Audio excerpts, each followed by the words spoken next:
First of all, thank you all for joining the ICN seminar sessions. My name is Luka Cvetkovic, and I will be your moderator today. Before we begin, I will briefly introduce the project and today's lecture. The Identity Crisis Network, or ICN for short, is a research project connecting artistic practices and discourses that challenge established notions of identity and subjectivity. Through seminars, conferences, and exchanges, ICN invites artists, curators, and theorists to explore new perspectives on these issues. We aim to examine whether we can move beyond fixed identity categories to foster dialogue on the philosophical, institutional, and political landscape of art. Today, we are honored to welcome Maja Ćirić, an independent curator and art critic, whose work focuses on the geopolitics of curating and the impact of the digital turn on artistic practices. Among her many achievements, Maja curated the Serbian Pavilion at the Venice Biennale and the 20th Pančevo Art Biennial. She has written for renowned publications such as Art Forum, Flash Art, and Third Text, and has received numerous awards, including the ISCP Curator Award and the Daedalus Foundation Curatorial Research Award. Today's lecture, Mastering Contemporary Growing Pains in Central and Eastern European Art and Curating, addresses the challenges faced by art practitioners from less visible regions. It explores how identities can be mobilized to foster innovative practices amidst political and technological transformation, offering critical insight into growth and re-subjectification in the aftermath of neoliberal and digital shifts. Maja, we are delighted to have you here. Thank you for sharing your expertise and time with us, and the floor is yours. Thank you, Luca. Thank you, ICN. It's good to see you grow. I'm delighted to be here. I will try to spread the message. I will not limit myself to a certain time frame because to me it's more important for the message to get across. So it might be a little bit shorter or a little bit longer. It depends on the inspiration. A little bit shorter and a little bit longer than the proposed frame, because I think that the most important thing is to get the message across. If you're an artist or if you're a curator, if that doesn't happen, if that's not happening, we are just doomed, and it's a free fall. So let me just deal with the technicalities of my presentation first. Bear with me for just a moment.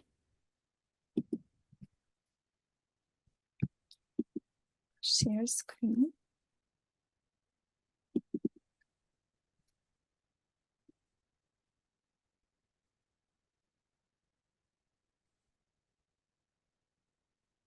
Do you view it as a full screen? No, we see your notes. Okay, just a moment. Maybe in the meanwhile, we can also say that there will be like a Q&A session after, so people can ask questions. Throughout the lecture, they can you can write in the small Q&A box any form of question, and after Maja's presentation, we will engage in the Q&A session with Maja.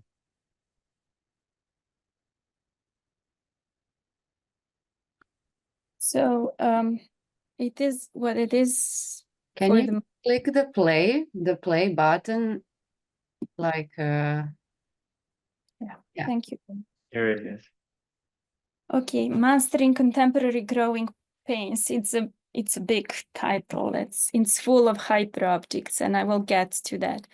But I think we live at a time where we only pass by all these hyper objects, and that it's really important to focus some attention on them. Each of these words, both in the title and in the subtitles, there are really huge hyper objects. But before I start, I want to say why this lecture is a free fall. It's a twofold free fall, and I expect to be grounded in the end of this free fall. First of all, because dedicating a lecture to a network that calls itself an identity crisis network is a very specific and a very wide gesture. Why? Because as an independent curator and an art critic, I know the importance of the context, and everything has to be contextualized. Unfortunately, we live in the time where the context that we inherited from the people who were there before us, be it the institutional context or any kind of other infrastructure that relates the art world, they're just, we cannot believe them anymore. So as I say this, I firmly believe in the potential of the identity crisis network, but I'm also very aware that the identities in this network can be very wide, and that people who are going through some kind of identity crisis can be interpolated from many different communities. That's why I say it's going to be a little bit decontextualized. On the other hand, I firmly believe, and where I operate, it's not politics, it's the politics mediated through the art world. So although I'm quite familiar with what's going on, I have to be very informed and equipped with all these notions and like current affairs of the world and so many fireworks that are happening at the moment all around the globe. I am always embedded, and my first I'm always interpolated, and my voice always comes from the art world. So from the field of curating and from the field of art. So on one hand, there is this wide community of people in the identity crisis network that I'm voicing my message towards, which can result with a little bit of decontextualization. On the other hand, there is this vast public agenda that exists today that I'm not going to address, but I'm going to address the issues within the art world that are some kind of that have some kind of strong connection to the art world, because the art world, no matter the white cube, no matter the black box, it is super connected with what's happening in the world right now. So mastering contemporary growing pains, let's go. This presentation is dedicated to, it's again a duality. On one hand, it's dedicated to all these people who are left to rot. I don't know if you're familiar, but yesterday the word of the year was brain rot, according to the Oxford Dictionary, which tells a lot about the year behind us, the global year behind us. But on the other hand, it is also a year where I have found out that too many of my colleagues have just left the art world. Being left to rot, it just may be strong, but I don't mind, because I think we have to radicalize our approach to the art world. So it's dedicated to all these people who had to close their places, all these people who didn't find their way in the current affairs of the art world, in the restricted and limited fundings. It is also dedicated to all these people, individuals who had to leave the art world and start their careers in the IT sector, because it's more liquid than the art world. And then the second part of my dedication goes to Rasha Todosievich, an artist who passed away on the 3rd of December. And because I think that he was quite cynically aware of all these contradictions within the art world. And he was not, at different times of his life, he was not unaware or unconscious or left out of any struggle that's inherent to the art world. Identity crisis network, I see it as a semi-autonomous community that is based on an illusion not in a bad sense, illusion of a certain coherency that organizes it together, maybe an illusion of a void that exists within the art world as it is, and the necessity to be invested in a different kind of practice. So I see the identity crisis network as a way of moving away from the initial submission to the master. I'll get to that a little bit later. But in order to provide you with an overview of these contradictions that we're living as curators, I'm sharing a picture that I took myself as a curator in Skopje, Macedonia, a couple of years ago when I took part in a certain conference.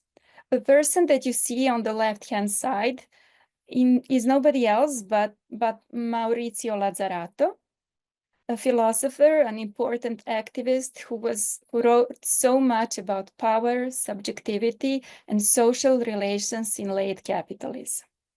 In the middle, you see Erdogan as an example of an authoritarian leader. We can exchange this image with another authoritarian leader if we want. And you can challenge me if you want and say, this is not an authoritarian leader, this is really a totalitarian leader. But this is the subject to a debate. The angle from which I'm taking this picture is my position of a curator. I'm also seeing in the picture on the right-hand side, a manual worker, a laborer. And me as a curator, I'm the one performing the immaterial labor that Maurizio Lazzarato wrote about so much. So I am coming from the post-industrial context, and I'm producing intangible goods like knowledge that relies on cognitive, emotional work and communication. Why I'm saying cognitive, emotional work and communication, because I think that if we are forming an identity crisis network and we want to make us all grow from the crisis, we have to be aware of the impact of any kind of relationships that we are taking part in. I'm tuning in here from Belgrade, Serbia. Would you guess, according to this image, another contradiction? We live in the time where in Serbia today, if you asked me a couple of years ago regarding the identity, I would say it's quasi a monocultural society. Today, it changes a lot from so many angles. This is one of I would call them, it's a landmark of Belgrade today.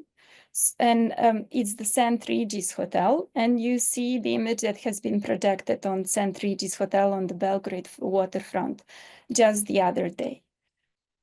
The first thing that I learned about identities when I was a master's student at a certain network that was called the Autonomous Academic Network during the time of Milosevic. I was there for a year, and I was in the section of cultural and gender studies. Of course, the first lecture is about identities. And what I learned is identity is usually formed thanks to these things that we are not.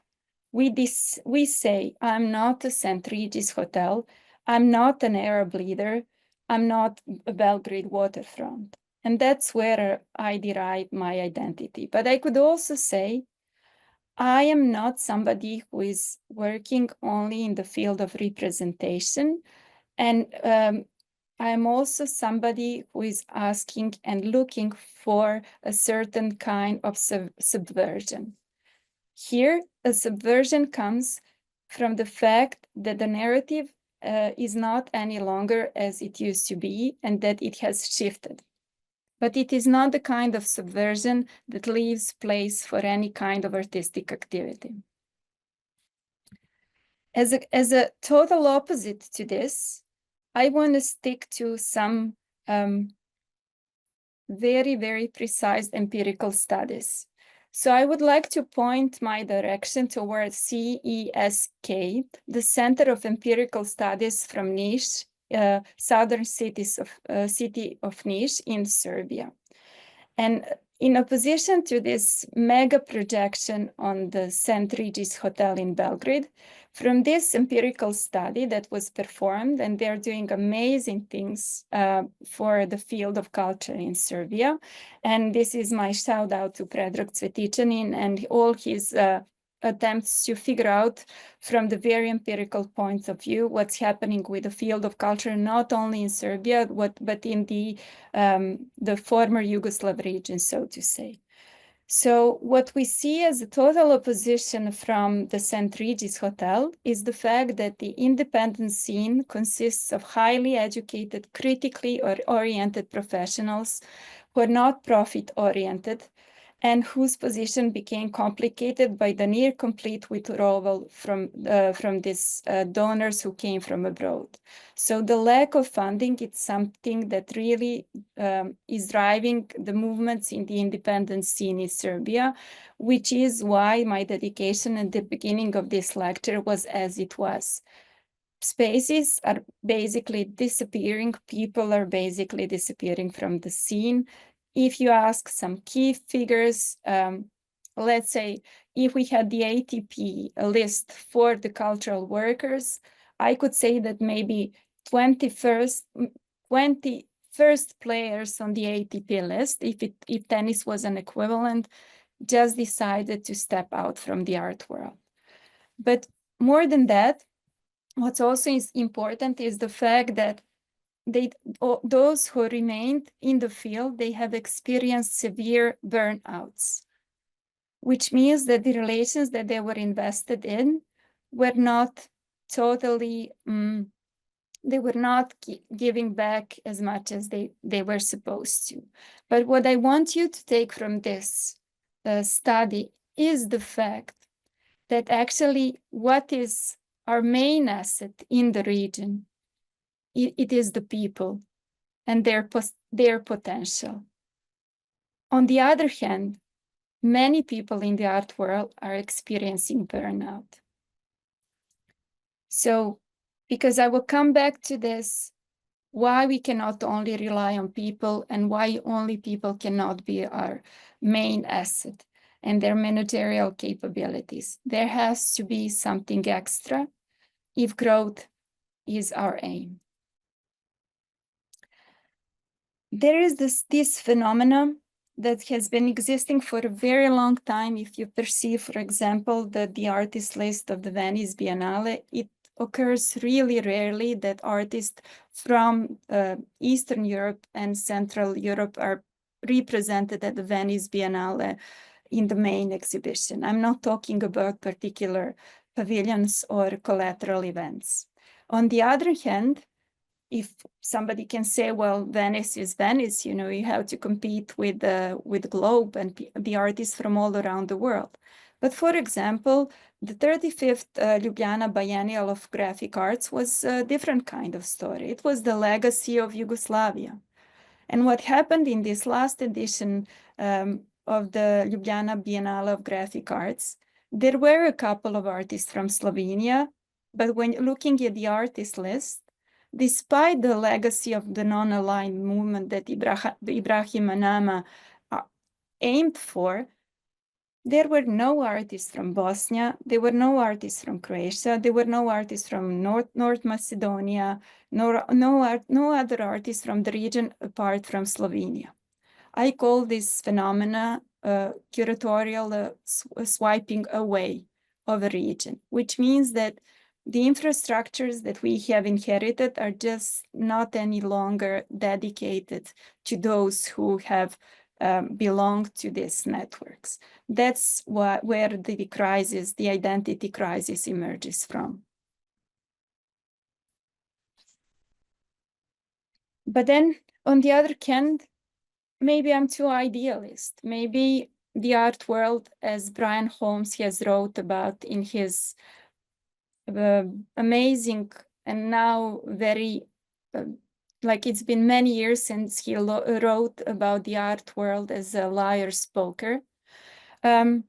He says that the illusio, basically in the text, he says that everybody is calling a bluff in the art world. And that there is an alliance between curators and critics and the artists, and they're helping each other in a way each of them is calling a bluff. I recommend wholeheartedly for you to reread this text within your generation, because I think, although he speaks mainly about documenta, the method that he employs in this article is just amazing. So he asked himself, can the illusio that accounts for the very coherency of the field be transformed and shifted? And what is more important is the shake-up in the system of positions occupied by specific players. I thought of you as a network, as of new players in the field that could shake up the system and the positions within the field, and that's why I decided to make a reference to this liar's poker. I'm not saying that your generation will not play a liar's poker of a sort, but I think that becoming conscious of the art world as of a liar's poker and all the bluffs called within the art world can help one achieve goals in their career. So, as I mentioned at the beginning, all of the words that I used in my title are hyper-objects. And here I'm referring to a concept introduced by philosopher Timothy Morton to describe objects that are so vast and so complex. Imagine only one could have a 7-day seminar on the mastery. You know, it's just such a vast object. But on the other hand, I thought that instead of just like talking about them en passant or just passing by, there is a need to rethink them within the context of the identity crisis network. So these hyper-objects, they're vast temporal scale, they're widely distributed, they have viscosity. Once you stick to them, you cannot leave them easily behind. One of the new hyper-objects that I will just mention briefly is AI, of course. How many times during the day you hear about the AI, but actually nobody gets into the depth of the AI, and very few people manages to contextualize AI. So we are just sliding on the surface of the AI, while like researchers, serious researchers, of course, who get funding, are capable of understanding what AI in a certain and specific context really is. But because I have been invested in the art world of the region for the past 20 years, I have some experience in these hyper-objects that I wanted to share. The first hyper-objects is mastery, of course.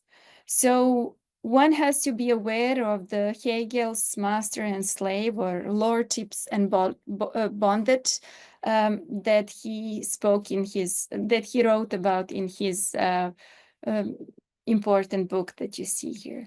So not a single point of achievement. The relation of a master and a slave, if not something that can be resolved without these dialectics that one gets into. So it can rarely be a swift game. But what's important is that the relation between the master and the slave is based on the struggle for recognition.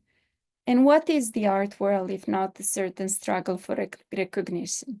So one has to be imaginative enough to understand in their own story, in their own artistic or curatorial parcours, where is the master and where is the slave? But what's important is that the master without the slave would not exist. That's really important to understand. The slave is in a better position, and eventually the slave, and I'm using this on purpose because most of the countries that are involved in my subtitle are the Slavic countries. Of course, now with the Arab on the St. Regis, the Slavic countries are not as they used to be, but that's another story. So the story of the master and the slave is the story of how to surpass the institution in the act of authorization, and how we can avoid institutional dynamics in the fact that they have to make us legit. So that's the main problem for artists and curators. But the truth that I want to really reveal here is the truth is in the fact that without the slave, without the artist and the curator, without new blood, the art institution wouldn't exist.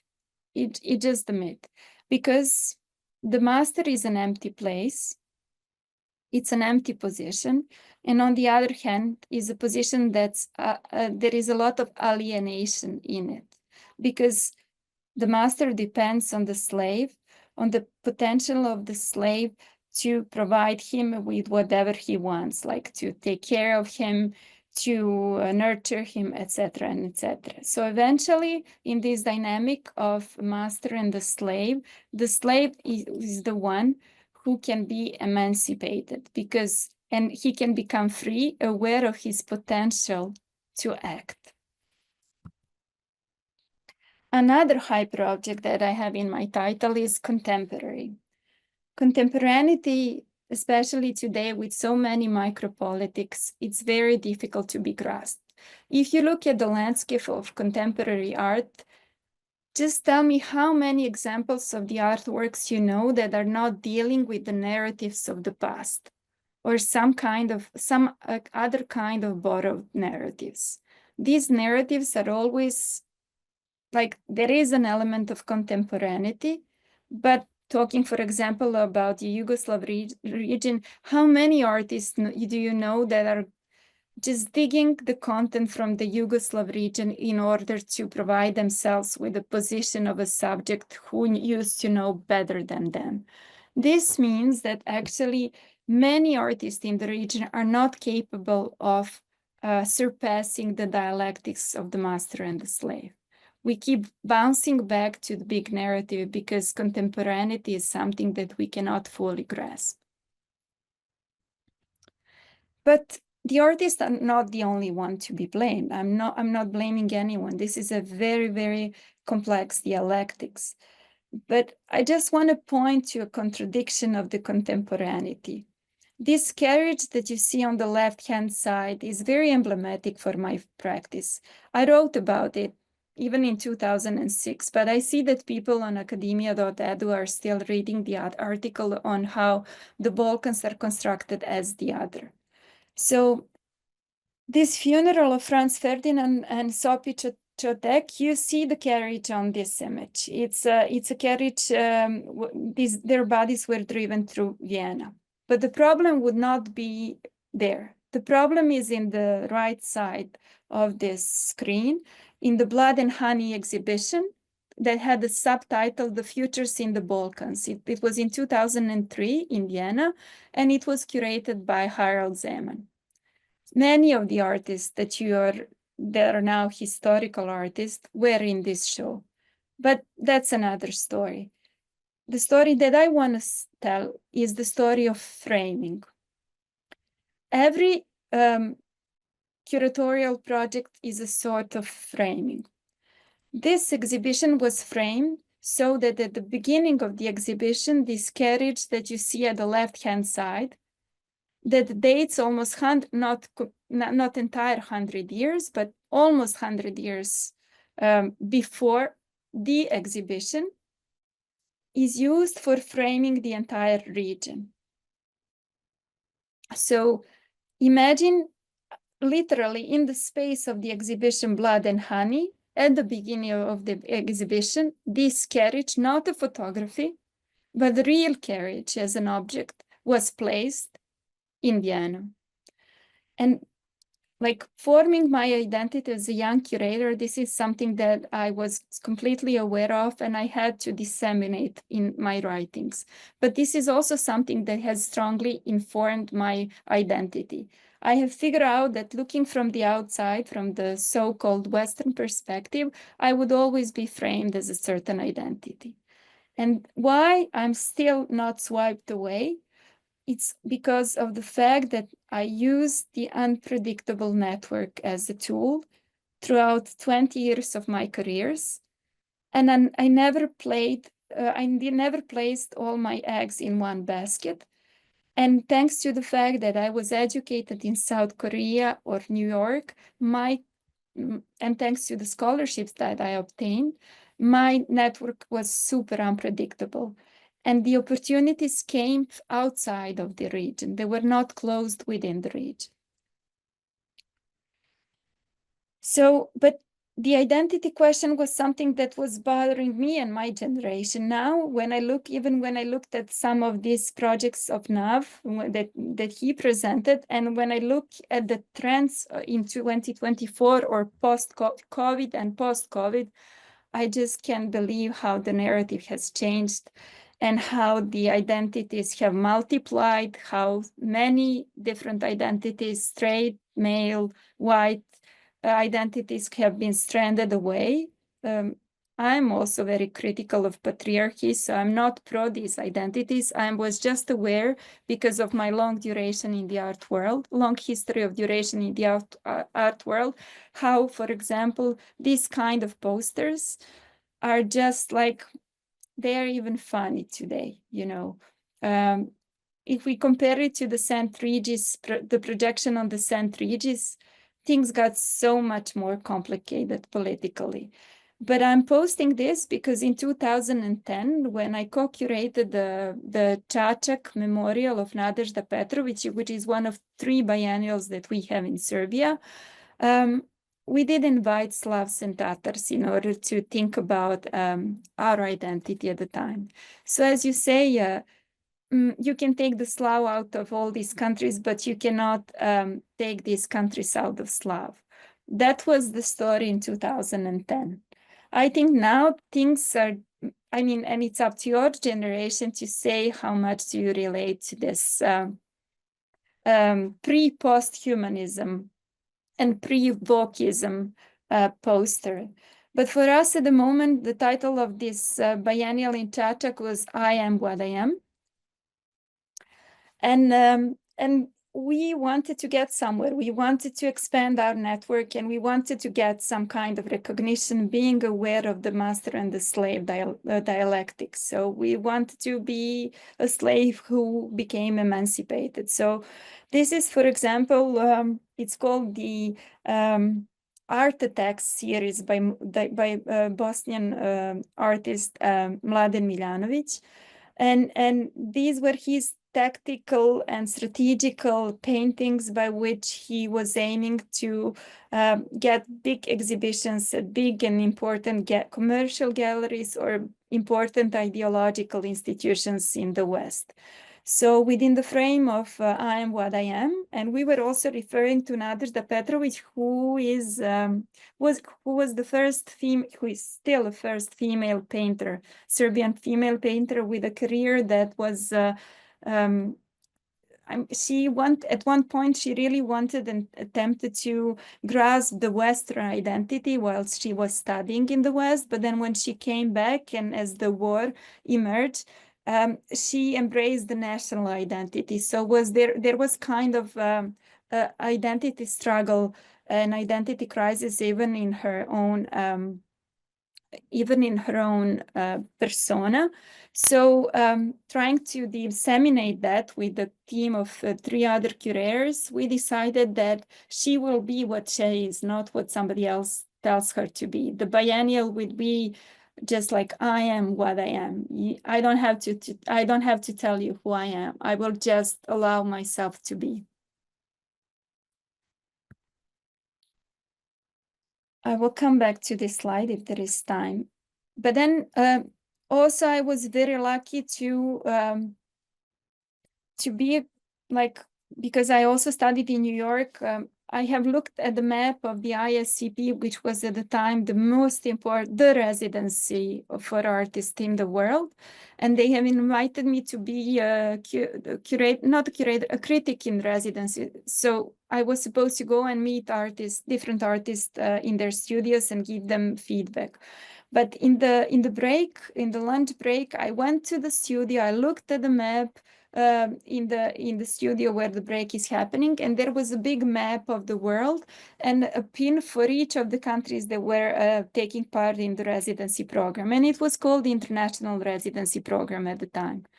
And what I saw was actually that most of the artists who came to the ISCP, they were coming from Western Europe or like very, very powerful countries. So what we claimed to be an international residency was very myopic, so to say, very centralized, and where an opportunity presented itself, I made this proposal for an exhibition that was called The Power to Host. And I tried to resolve the issue that many of different countries, third world countries, for example, were not integrated in the ISC program. Their identity was not recognized within this big and important institution.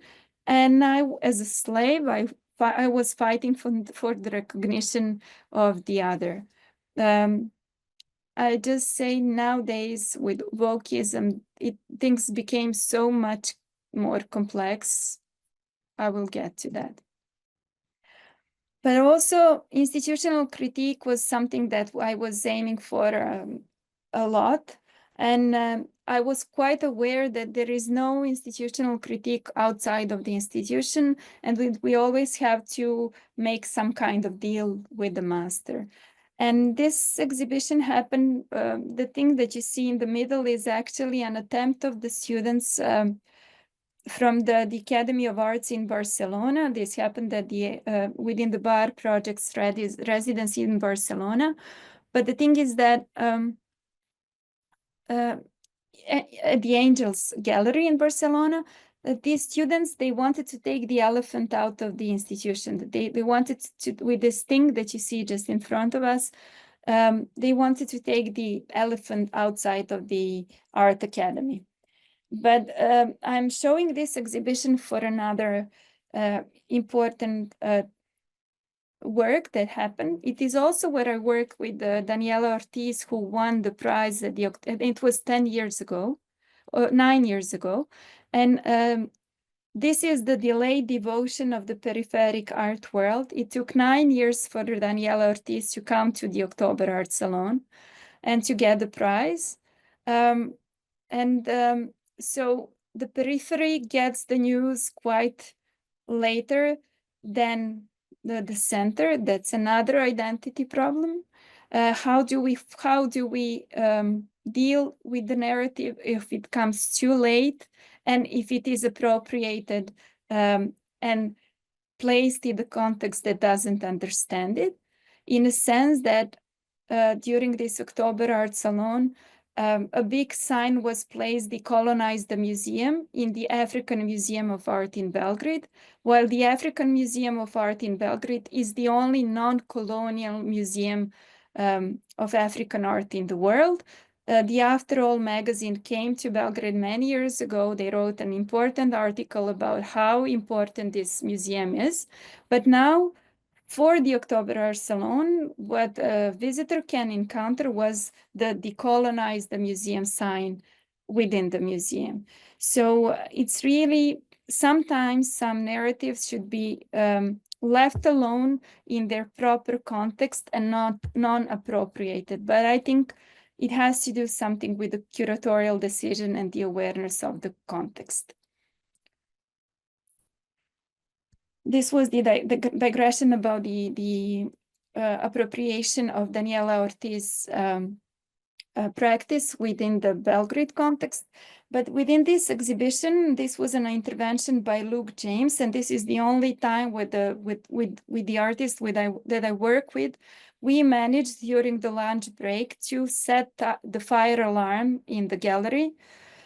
Because before the lunch break, Luke James, he wrote this, "You're under my power," meaning that he was playing with the fact that the artist can be within the power of the master, or it can be reversed depending on the one who is reading it. But he wrote this with the dynamite, actually, on the big high wall within the Angels Gallery in Barcelona. So while we went on a lunch break, there was this big alarm and there was a panic happening all around this gallery because we closed the door by key, and really playing with power, we managed to set the gallery on fire. So this is just an anecdote from my practice, but why I'm talking about power, because what Luke did, he actually figured out that the coyote can be an institution and the roadrunner can be an artist. Of course, it is what I will show you next. you can make the interpretation yourselves. But appetitus gigantus and a coyote, on one hand, a coyote who tries to hypnotize the bibib, and let's say the bibib, he thinks he's in power, and but actually he's the one who gets hypnotized. Actually, this cartoon with the bibib and with the roadrunner bird and the coyote has 10 rules. And below the "you are under my power" sign, Luke James actually distributed these rules because this cartoon, like, it has to follow these rules. So at the left-hand side, you see what Luke did. And I'm asking the question, will the slave become aware of its own power? And we have to be aware that the institution, I choose to think of the coyote as of an institution and the master. And so the coyote is a predator, but the coyote is also he has an opportunistic nature. But here in this cartoon, it is a bit reversed, because for those who are familiar with the cartoon, they know that the bibib always wins. In a way, she knows how to play with the coyote. So the roadrunner, the bird, always wins. So let's try to, I will try with you to make, it's a case study. So I will change the word roadrunner with the word artist. So the artist cannot harm the coyote. The artist cannot harm the institution except by going beep beep. So the artist is sending the alarm. So no outside force can harm the institution. Only the ineptitude or the failure of the product's use can humiliate the institution, can make the institution fail. For example, there is no dialogue between the artist and the institution except for the beep. Or, for example, the institution is always more humiliated than harmed by his own failures. So, following the institutional history, we can be very aware of the fact that it fails itself more often than the artist make it fail. Like, you just wait long enough and you see all these inconsistencies in the work of an institution. But what's also important, for example, is the rule number 5, and that saved my career. Basically, the roadrunner must stay on the road. So not remaining in one place for too long, not belonging into one network for too long. So the artist, the curator, must stay on the road. Otherwise, he will not be called a roadrunner or an artist or a curator, which means that you have to move very, very fast if you want to succeed in the art world. You have to strategically meet the coyote, the institution, and if you want, if you will, you can play with these rules in your own career. Because as Pierre Bourdieu, who was also talking about, when I mentioned the semi-autonomous character of the network, I refer to Pierre Bourdieu. And he says the revolution in art, they result from the transformation of power relations. And how can you transform power relations? Well, think of this, because everybody's so serious in the world today. I think if you think of the roadrunner and the coyote, and you watch a couple of cartoons, maybe some power relations can be resolved. But it's always a question. This is the latest diagram by Andrea Fraser. I don't know how many people saw it. It's just recent, from I think 1 month ago. It's based on the text published on eFlux platform, and it's about the field of contemporary art as a diagram. And I would advise anybody who is suffering the identity crisis to always think of the gravity and to keep this diagram in mind. If you follow it thoroughly, there are pluses and minuses, and the academic field is on the left-hand side, while the art market is on the right-hand side. So if the academic field has a plus near the cultural capital, but then a minus near the economic capital, which refer us back to the slide about the Balkan art workers who were they were not non-for-profit, and they basically were left to close their institutions. In 2024, I would never ignore the art market, and I would never say that the art world has to remain non-profitable, because the master plays in the logic of capital. And no matter how ideologically we would like to remain idealistic, I think that the name of the game in the art world predominantly is the art market, and the power is derived from there. There are so many appropriations of critical thinking within the art market, but there are also so many successful examples of how to use the art market in order to get the message across, if it is a critical message. If you look at the art market report for the past year, 70% of the sales, they go towards paintings. So many artists are still stuck within the logic of non-object art or post-art. What if we think of paintings as of means of distribution of a critical message? Criticality, as Irit Rogov has coined it, is not trying to find a flaw within the system. It's not about criticizing something. It's about the possibility to figure out what's the new horizon. So when I am directing you towards the art market, I think that I have seen enough of martyrdom within my generation. And I think that this connection to the art market, no matter how unpleasant from the ideological point of view it has to be, it is something to reconsider. Because there is something inherent to the art world that we have to surpass, and that's the art financial complex. So the question is whether we will prioritize profit over culture and authenticity. But also looking at the October Art Salon that has 9 curators, because that's a way to employing 9 curators is a way not to get the message across and to make it ideologically very dispersed and not grounded. How can we even talk about culture and authenticity if even those biennials and those big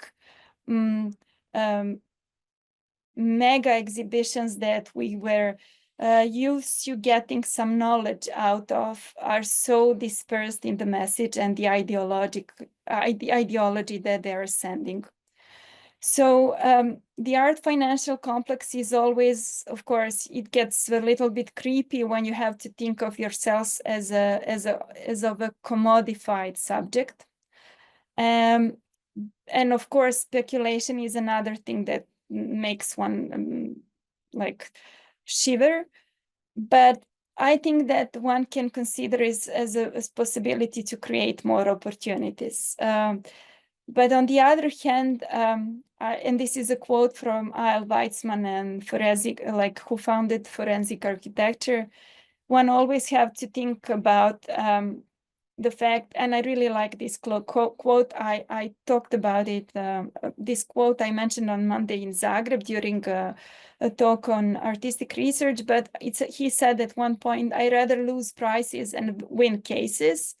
But I would say that if a subject is within the identity crisis, I don't know if you can really think about the prize and winning the case. I think that the existential survival is what comes first, and only with this very firm base one can think about losing prizes and winning cases.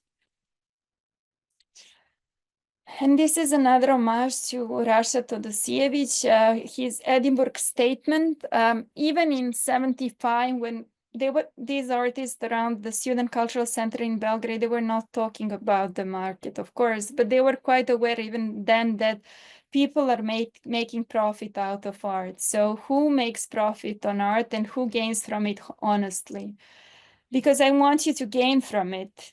Try to figure out what kind of profit you can gain. This is a very, very long list. You see the original at the right-hand side, but like so many people are, and this list is, I would say, a little bit homocentric, and it didn't go through a feminist critique, but that's another story. The times, I mean, although feminism was emerging around the Student Cultural Center and it was vocalized, in this, Rasha had a very particular strong male subjectivity that he embodied. So we can talk about the revision of this, but just I am putting it here just to remind you that profit was always there as something that one has to think of.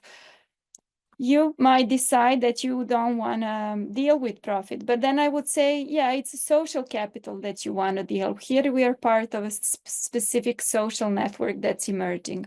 On the other hand, everybody who is dealing with artworks and exhibitions and their epistemological power, it's some kind of symbolic capital that sooner or later we're gonna tokenize it as through some kind of profit. So growth is the third hyperobject that I wanted to talk about. And we can talk about growth in different terms. Here you see many examples. Growth as development. There is always an increase and decrease and then a repetition. But then the new growth is how to move beyond the growth center paradigm. That would be a new growth for me.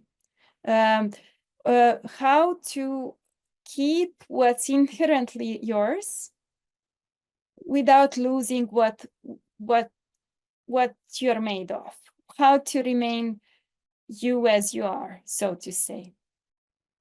The degrowth, I'm not sure about the degrowth as a strategy, because if you look at this research in the beginning, degrowth is what actually the independent scenes in the region, they were achieving without even trying. And it turned out to be the no growth because these scenes were local. They were based on the redistribution of social justice. They were attempting to make policy changes. And many of them failed, So degrowth, I would argue that degrowth it's not an option in the art world. Like either you decide that the next 5 years in your career gonna be the full-on like dedication to succeed and grow, either you just stop immediately. But there is one psychological thing regarding the growth that I wanted to talk about with you.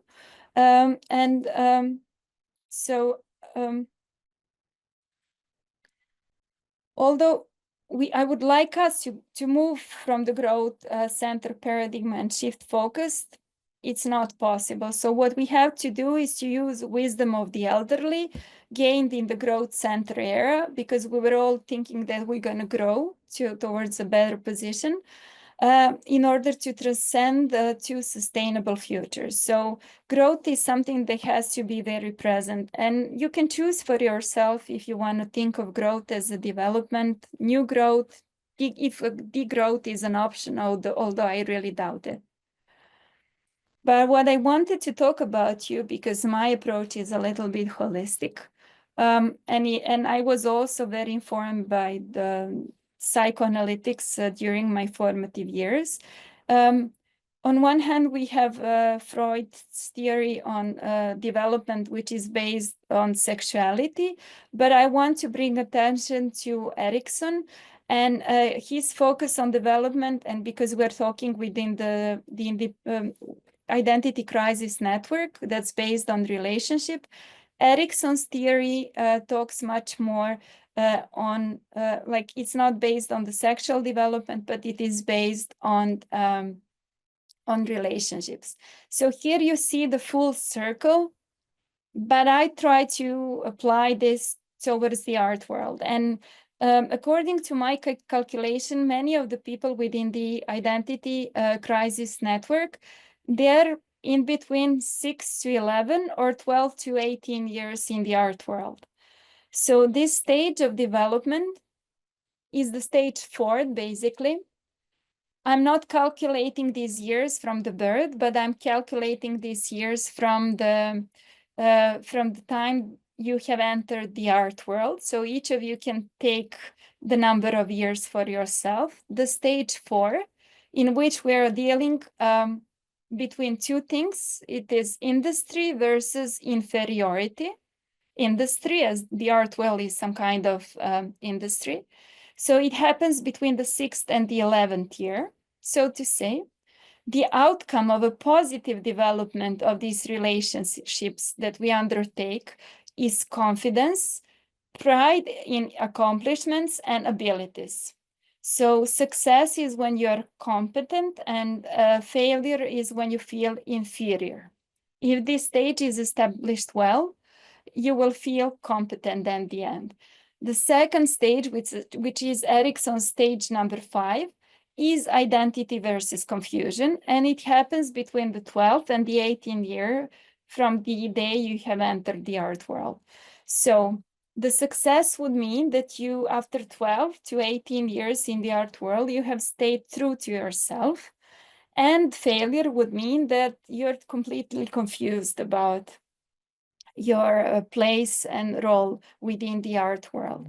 But in the best possible outcome, fidelity is what will occur, and you will feel a strong attachment to the art world if these relationships within your network are established well. So the impact of social experience in growth is extremely important, and you can refer back to Erikson's theory. In one of these early stages of the development, you will also figure out that, for example, trust is something that can that is an important characteristic of this development. I would refer back to the liar spoker, the art world as of a liar spoker, and so the question remains how you would deal with trust within the art world that's based on bluffs and on players calling a bluff, and the art world that that's actually a liar spoker. Space bonding. I don't know how many of us can really, like, referring to the first image of a sheikh on the St. Regis Hotel in the Belgrade waterfront. Is space bonding something that our identity will keep on remaining attached to? As Hannah Arendt would say, society no longer generating a surplus is like important. That's if we generate a surplus, we can act as a society. The question is, do we really generate a surplus from the swiped away Eastern and Central European region in the context of the art world? So if we cannot go back to the art world of our own origins, where will we go to generate value? That's another question that I want to ask. And also, because if there is a main engine, and I would also argue that main engines, there are two main engines. One is in the academia and the other one is in the art market. How will we, as subjects from Central and Eastern Europe, how we will seek recognition if this main engine does not even know that we exist? And then, of course, voters here are actually the audiences. How we will partake in something that our audiences, not only networks, will care about. And because if we look at the example of the of this research at the beginning, the problem was that most of these exhibitions were highly intellectual, low budget, but they had very educated audiences, but the turnout of these audiences were slim. So is there a way between the populist logic of exhibition making and how we can emancipate wider audiences with our practices? I will, because I see that it's 7 p.m. already. You can tell me, Luca, how much time I have left, because we agreed for an hour. Yeah, it's usually around 1 hour, but I think we can go for like 5 or 10 more minutes and then switch to questions. Okay, thank you. So Refinery Monastery is a Pančevo biennial that I took part in it. It's some kind of hybrid identity, local phenomena that I have encountered in the city of Pančevo in Serbia. On the ground of a medieval monastery, there is actually a refinery. They coexist, and I thought this Frankenstein kind of identity is something that's very emblematic for our time, and I had to deal with it in curatorial terms. So different kind of establishments between different kind of communities there was, for example, the collaboration between the feminist craft collective Panonke and the Matriarchia urban collective. They collaborated together on this big piece that you see. A long time ago, I think it was 2005, I was in a small village in France, and they asked me to deliver a lecture. Is there an artistic community? And then back then I was, as I am today, I'm an independent curator and I belong to many different communities. So people in the village, they thought community is like art world is all about community. I think that community is nice, but also can prevent you sometimes from growing. So I believe in multiple communities at the same time. Space, only if it were easy. These are some questions that you can, that I like, how we can stoically be open to the pain that's happening while we are creating. And sometimes, and Erickson will also remind you of that, it's good to stay very close to the problem. It's good to stay close to the crisis. If you can surpass that and confront the problem that you encounter, a lot of growth can happen. Leftovers, this is just a little reference. Twice in the region, even Luca took part in at the art house in Albania. The program was called What's Left, and then just a couple of weeks later, October Art Salon in Belgrade with its dispersed ideologies was called also What's Left. And I was like, what's happening with the region? We're all talking about some kind of leftovers. Where is, like, what's happening? Didn't we manage to surpass the dialectic of the master and the slave? So actually, I would like to point to this very important aspect, theoretical aspect that I want you to keep with you, and I will close soon after it. So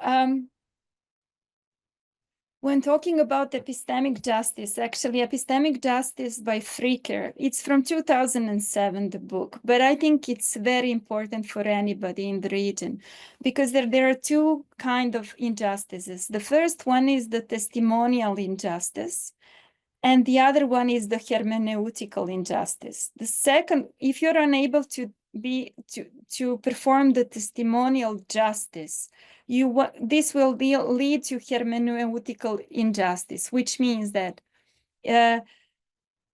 let's say, in the first case, testimonial injustice occurs when we attribute more or less credibility to a statement based on prejudices about the speaker, such as gender, social background, ethnicity, race, sexuality, tone of voice, accent, and so on.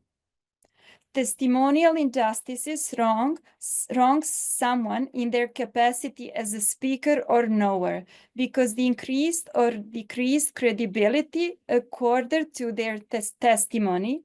So the question from the testimonial justice for anyone performing their subjectivity within the art world would be, are you able to speak for yourself, and are you able to know?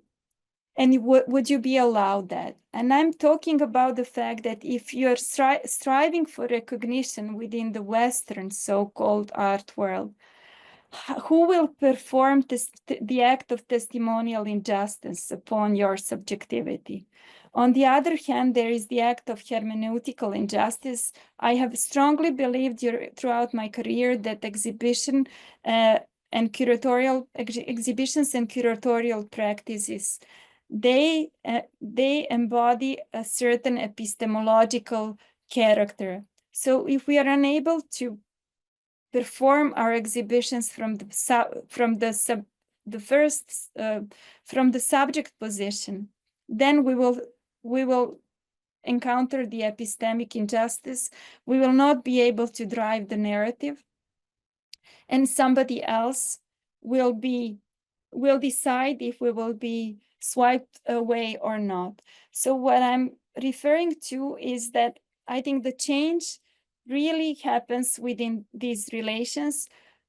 We have, as people from the region, understand the importance of our subjectivities in forming alliances, unpredictable alliances, and we have to be present in order to avoid any kind of epistemic injustice that can occur to our art world.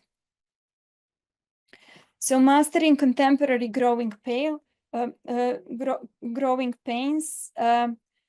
be aware that degrowth as a tactic is not something that you should aim for.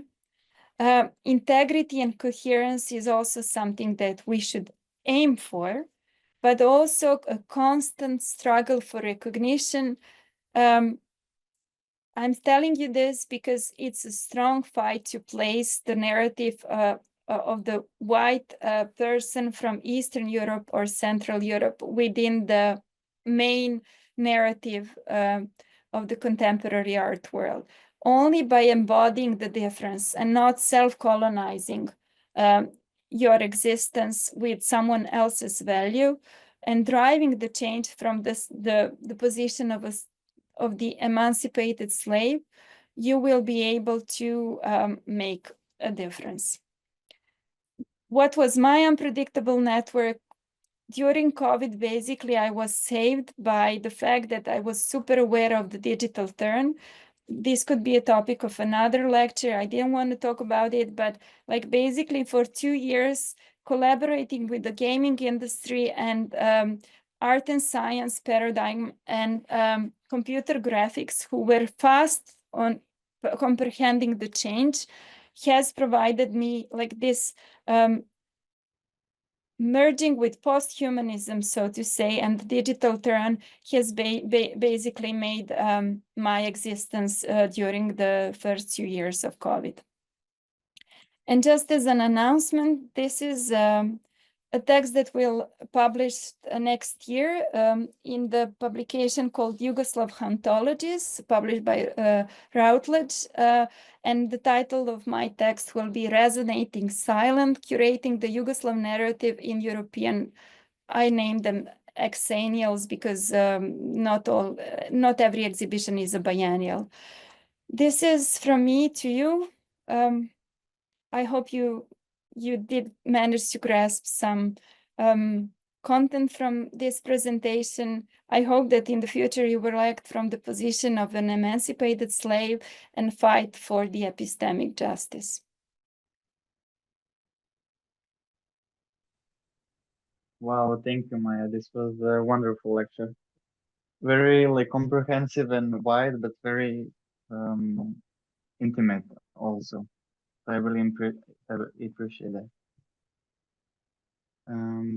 I would now switch to questions, if that's okay with you.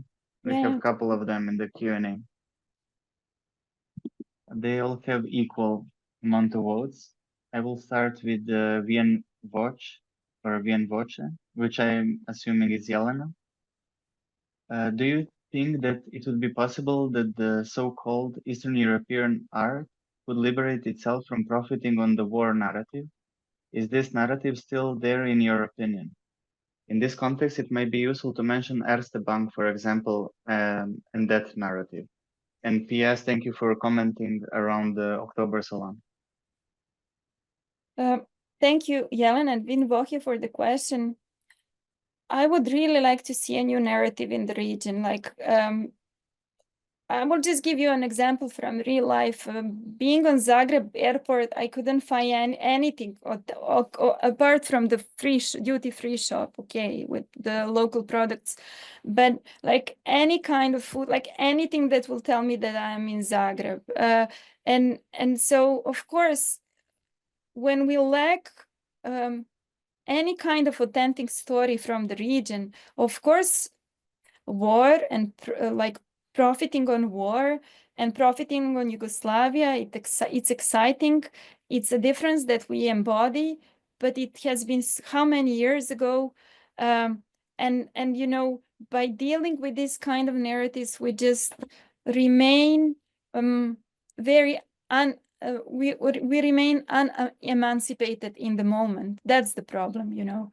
We are still, by dealing with these narratives, we are still the slave who has not been emancipated. Of course, Erste Bank has their own agenda of generating a certain epistemic justice regarding the region. So they're doing their own thing. The problem is the local scenes, because apart from the post-humanist and digital perspectives within the new generation, I see very few attempts to deal with like with any kind of epistemology that will tell us like, oh wow, this is a problem. So I would say the contradiction is not only outside, the contradiction is also inside. We are motivated to get outside from the region and be recognized as a difference, as a subject with a difference. But from the inside, we're performing, on one hand, we're performing what the center wants from us. On the other hand, we are completely unaware or incapable of understanding how, for the African Museum is an example. We have some value inherent to the region, and we have to find artistic means to mediate it. Great. Next one, it's also, now it's anonymous attendee. Okay, Luia raised the hand. Is this in context of the previous question? No, but I just wanted to, if I can interject, I wanted to, say that a lot of what you said, Maja, really resonated with my own like curatorial experience, especially coming from NGOs that have existed for a very long time, and myself like experiencing burnout many times in my work. And also looking at these especially like this independent scene, for example, in Croatia, which oftentimes, if it exists long enough, starts to kind of replicate models that are very institutional and very like pretty similar to this institutional model of working. But and also in the context of this my own practice, this question of different kind of positioning myself in regards to this global contemporary art scene, but again, coming from a very specific like local context.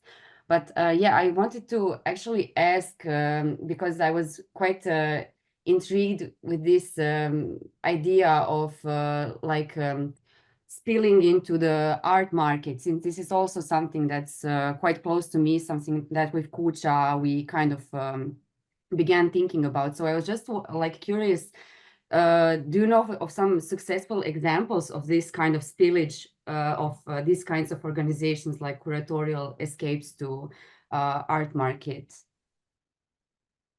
For example, the U10 collective that you collaborated with, when they first went to Lista, I think they were very successful, you know. I don't know why they didn't go again afterwards, but I think there is denying the demand that exists for an art object. It doesn't have to be necessarily a painting. Denying the fact that many people who are strongly arguing for activism are also very profitable. Why would we ignore that kind of chance?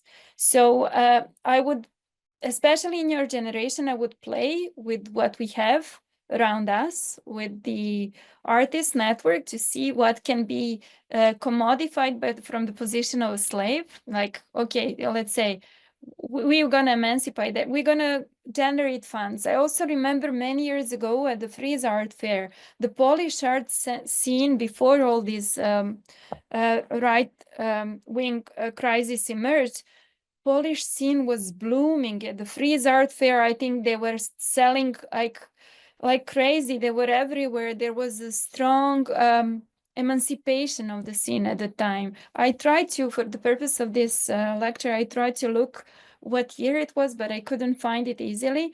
I think from your Polish colleagues, you could probably understand what kind of galleries were successful at the time. And they were, at the same time, they were not, nobody claimed that they are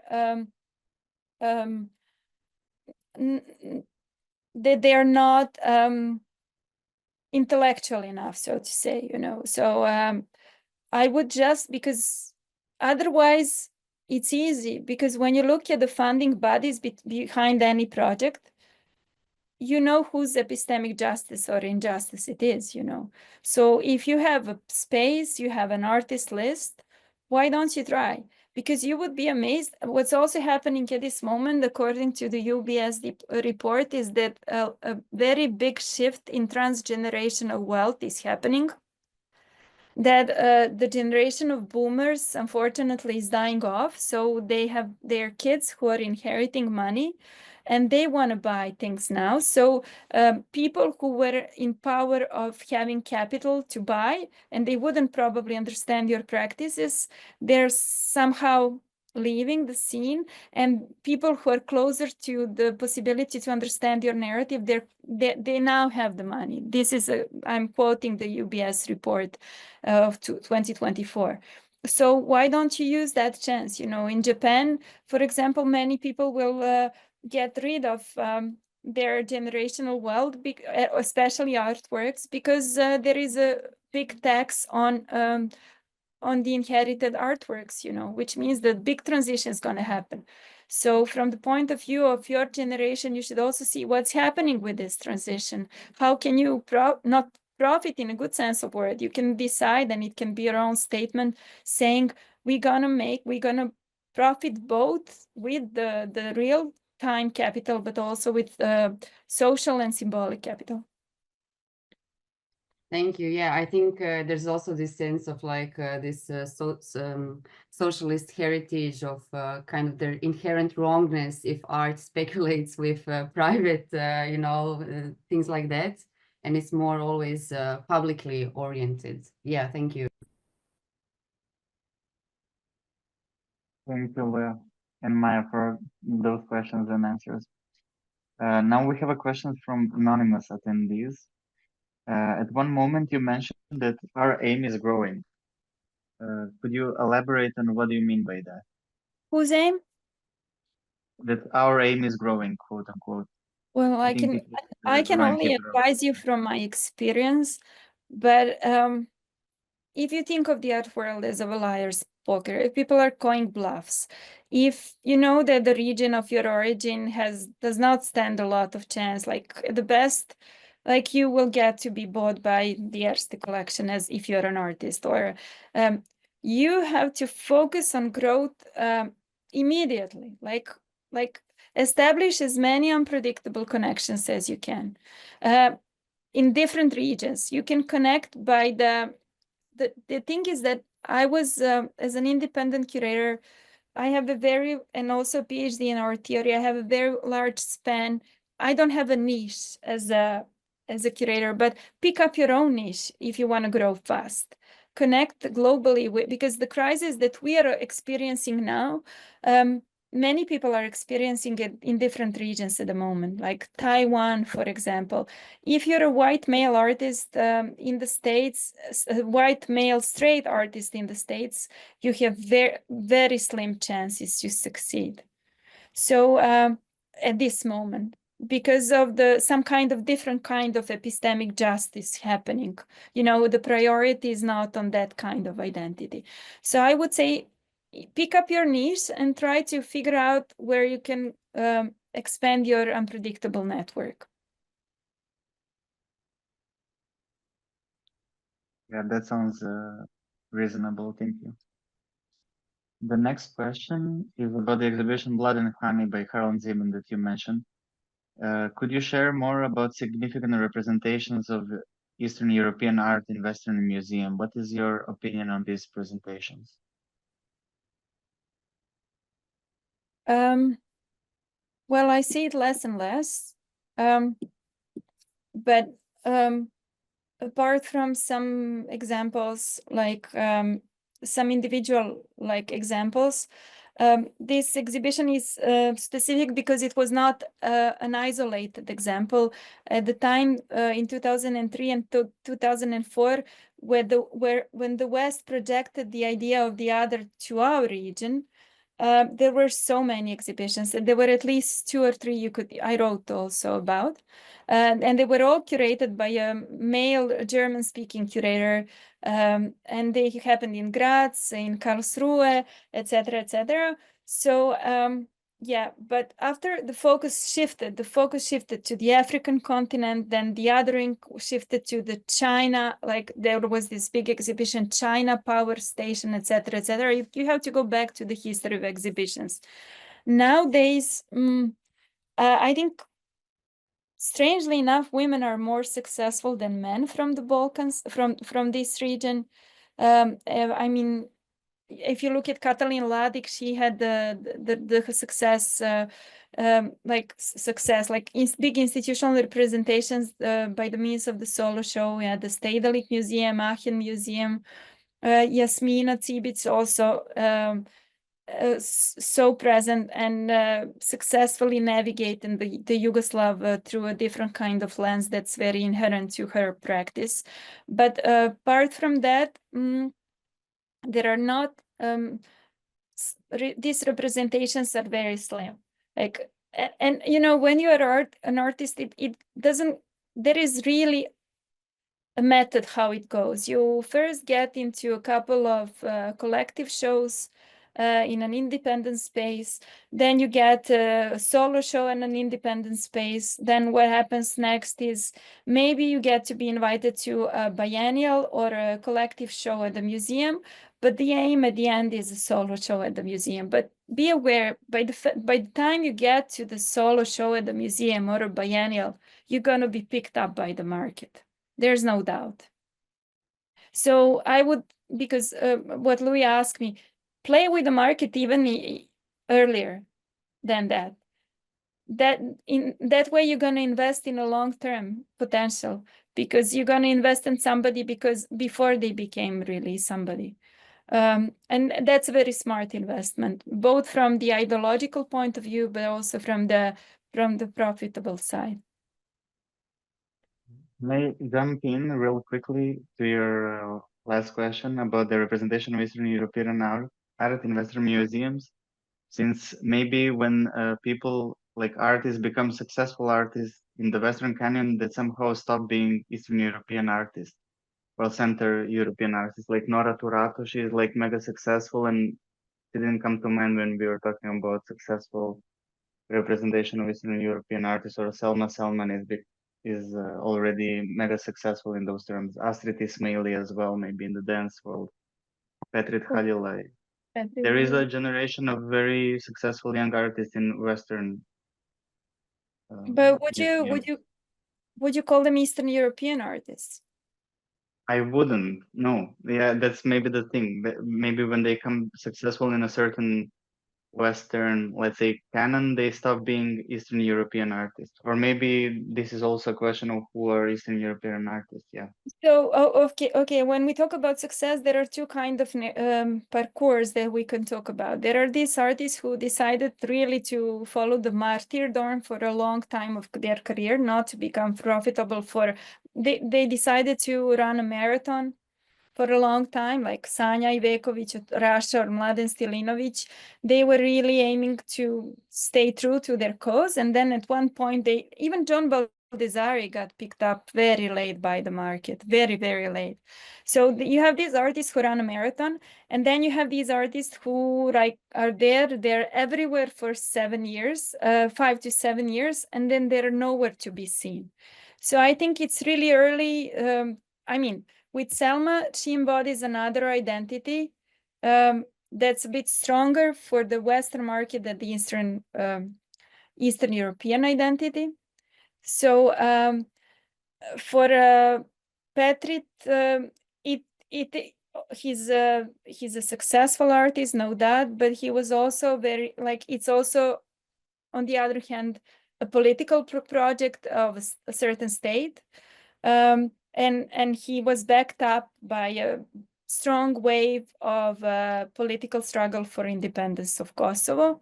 So the focus was strongly on that, because when he won the prize at the Venice Biennale as a young artist, or, where you can see that when at the top of the Metropolitan Museum, the rooftop of the Metropolitan Museum, where he had a solo show this year, the only thing that I saw really, apart from that people reproduced, was KFOR, part of the wire that he placed on the metro.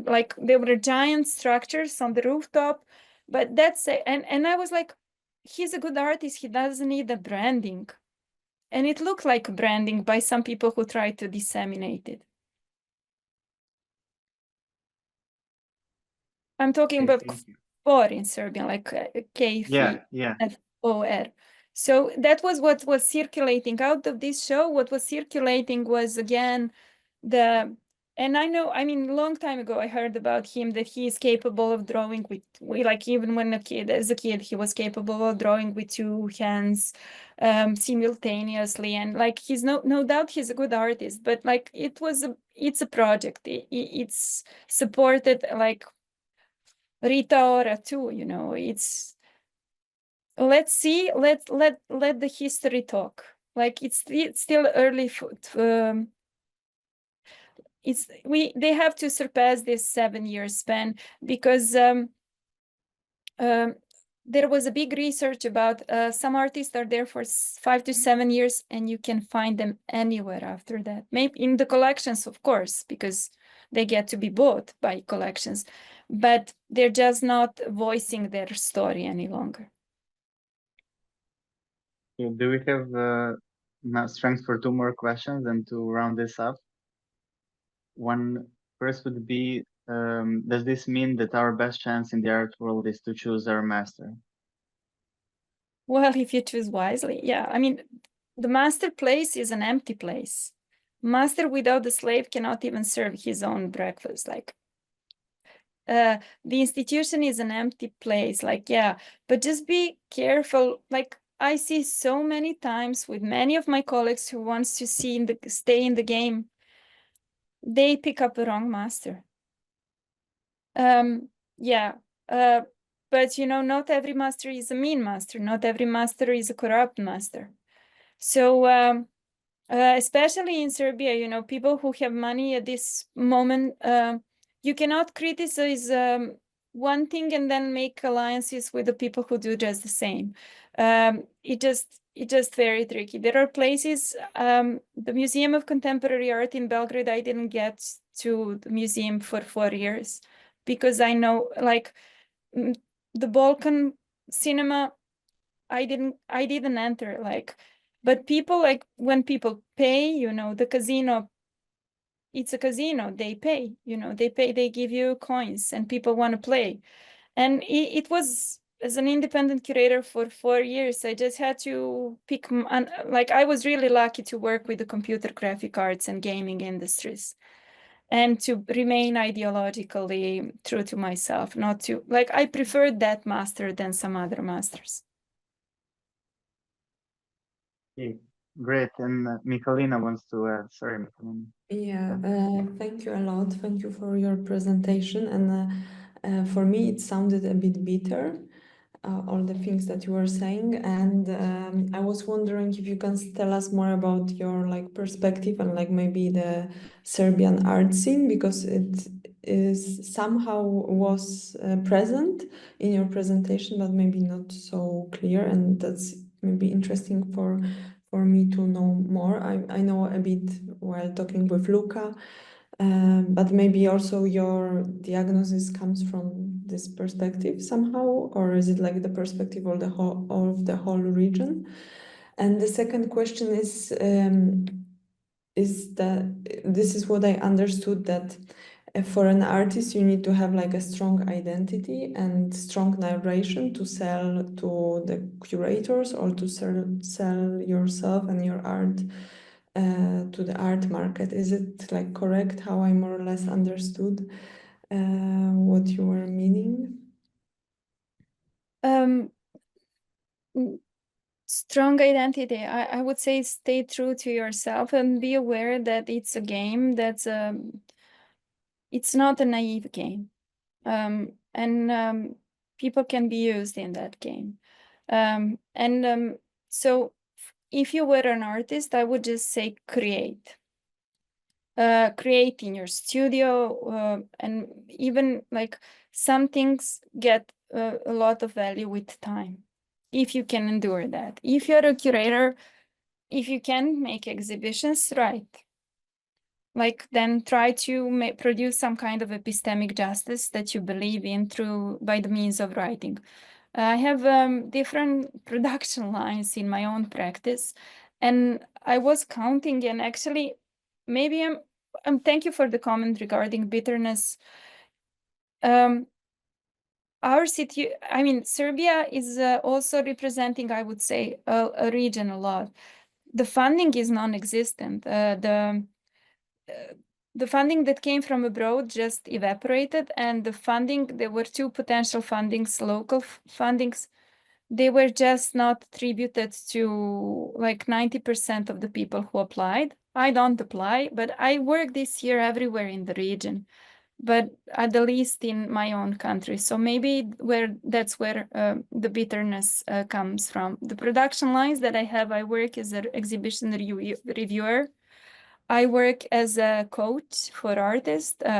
For example, in Romania or Utrecht University, they employ me to work with emerging artists. The third line is teaching, and as a guest lecturer in different conferences, and it's by invitation mainly. So I have these lines of production, so to say. And also sometimes people require my art advisory skills on big scale projects like art consultancy for like bigger enterprises. And why not? If I'm aware of some kind of epistemic justice, why not? That's a field of struggle. I mean, even Andrea Fraser pointed to the fact that even the academic field would be the field of power, and the art market is the field of power relations too. So my production lines that are different. Of course, I would like to work much more in my country. The climate, there is a big growth in Serbia that does not require art at the moment as an epistemic tool. That's where maybe bitterness comes from, because I love art, you know. But then when I understand that I have to travel abroad in order to see good shows, or not to compromise myself, then I feel, of course, a little bit sad. But it is what it is. And I'm lucky to have the possibility to work internationally.